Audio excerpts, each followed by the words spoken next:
Okay. So 2017 out here at Woodlands, we've had great weather.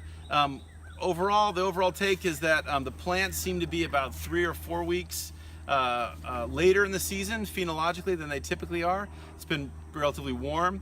We have blackberry, but the blackberry isn't crazy. It's pretty actually moderate, I would say. I'd feared it might be really, really thick or really, really bad.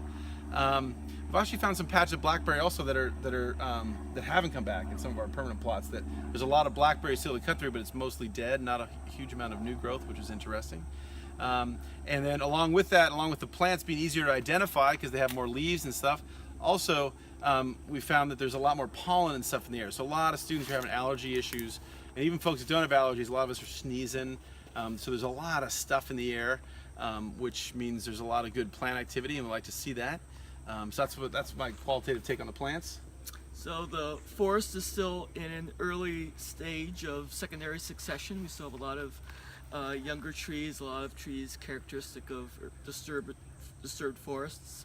And we also have a lot of planting which has been going on by the Conservancy and school groups associated with the Conservancy.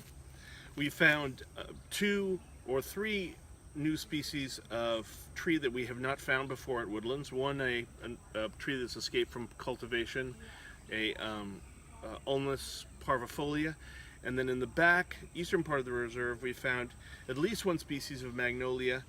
We found 2 individuals. One may be 1 species, and the other there may be 2 species back there. So overall, a good year. Animals seem to be a little bit funky. The birds are doing great, but the terrestrial guys are about normal or maybe even a little bit less than we've seen in the past. So we haven't seen as many rabbits and deer and things of that nature. We didn't put out camera traps this year because we've had some issues with theft and such. But qualitatively, both from our roadkill surveys, but also from just spending all this time in the forest, not as many critters as I might have guessed that would maybe normally have gone along with this more abundant plant material, seeds, etc.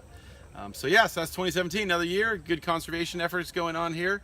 Good collaboration from our crazy West Coasters out here on the Gulf Coast, trying to help recover this area south of the urban core of New Orleans.